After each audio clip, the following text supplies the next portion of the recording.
ಓಂ ಗುರುಭ್ಯೋ ನಮಃ. ಗುರು ಶ್ರೀ ರಾಘವೇಂದ್ರ ಸ್ವಾಮಿಯೇ ನಮಃ.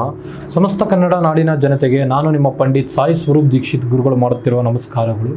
ಇವತ್ತಿನ ಈ ಒಂದು ವಿಡಿಯೋದಲ್ಲಿ ಯಾರಿಗಾದರೂ ಮಾಟ ಮಂತ್ರ ದೃಷ್ಟಿಯಿಂದ ನರಳುತ್ತಾ ಇದ್ದೀರಾ, ಆ ಮಾಟ ಮಂತ್ರದ ಲಕ್ಷಣಗಳೇನು ಅಂತ ನಿಮಗೆ ಗೊತ್ತಾಗಬೇಕಾ? ಹಾಗಾದರೆ ಸಂಪೂರ್ಣ ಈ ವಿಡಿಯೋವನ್ನು ನೋಡಿ.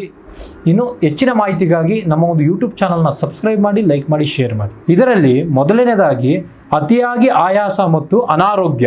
ವೈದ್ಯಕೀಯ ಕಾರಣ ಇಲ್ಲದೆ ಅತಿಯಾದಂಥ ಸುಸ್ತಾಗುವಂಥದ್ದು, ತಲೆನೋವು, ಹೊಟ್ಟೆ ನೋವು, ಕಾಲು ನೋವು ಬರುವಂಥದ್ದು, ವಿಚಿತ್ರವಾದಂಥ ರೋಗಗಳು ಬರುವಂಥದ್ದು, ಇವೆಲ್ಲದೂ ಸಹ ಅದರ ಲಕ್ಷಣಗಳು. ಎರಡನೇದಾಗಿ ನಿದ್ರಾಭಂಗ. ಹೌದು, ಸರಿಯಾದಂಥ ನಿದ್ರೆ ಬರೋದಿಲ್ಲ, ವಿಚಿತ್ರವಾದ ಕನಸುಗಳು ಬರುವಂಥದ್ದು, ಯಾರೋ ಬಂದು ನಿಮಗೆ ಕುತ್ತಿಗೆ ಹೆಚ್ಚಿದಂಗೆ ಆಗುವಂಥದ್ದು, ಕನಸಿನಲ್ಲಿ ನಿಮ್ಮ ದೈವದ ಸೂಚನೆ ಸಿಗುವಂಥದ್ದು ಅಥವಾ ನಕಾರಾತ್ಮಕ ಶಕ್ತಿಗಳಿಂದ ನೀವು ಮೊರೆ ಹೋಗುವಂಥದ್ದು, ಇವೆಲ್ಲದೂ ಸಹ ಇದರ ಕಾರಣವಾಗುತ್ತದೆ. ಇನ್ನು ಮೂರನೇದಾಗಿ ಮಾನಸಿಕ ಒದ್ದಾಟ. ಹೌದು, ಯಾವುದೇ ಕಾರಣ ಇಲ್ಲದೆ ಅತಿಯಾದಂಥ ಕೋಪ, ಭಯ, ಭೀತಿ, ಆತಂಕ, ಟೆನ್ಷನ್ಗಳು ಜಾಸ್ತಿ ಆಗ್ತಾ ಇರುತ್ತೆ.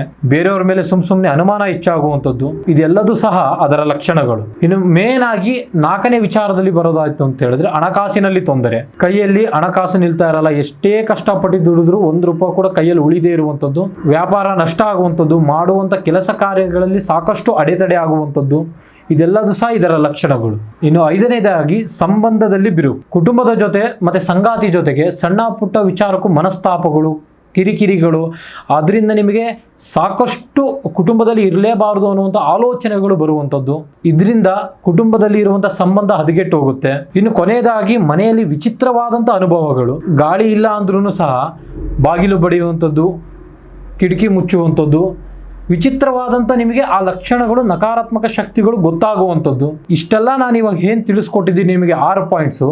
ಈ 6 ಪಾಯಿಂಟ್ಸ್ಗಳಲ್ಲಿ ಯಾವುದೆಲ್ಲ ನಿಮಗೆ ಆಗಿದೆ ಅದೆಲ್ಲದೂ ಸಹ ಮಾಟ ಮಂತ್ರದಲ್ಲಿ ನೀವು ಸಿಲುಕಿದ್ದೀರಿ ಅನ್ನುವಂಥ ಅರ್ಥ. ಈ 6 ವಿಚಾರಗಳಲ್ಲಿ ಯಾವುದಾದ್ರೂ ಒಂದು ನಿಮ್ಮ ಅನುಭವಕ್ಕೆ ಬಂದಿದ್ರು ನೀವು ನಮ್ಮ ಕಮೆಂಟ್ ಬಾಕ್ಸ್ನಲ್ಲಿ ಕಮೆಂಟ್ ಮಾಡಿ, ಇಲ್ಲಾಂದರೆ ಸಾಧ್ಯವಾದಲ್ಲಿ ನೇರವಾಗಿ ಬಂದು ಭೇಟಿ ಮಾಡಿ. ಧನ್ಯವಾದಗಳು.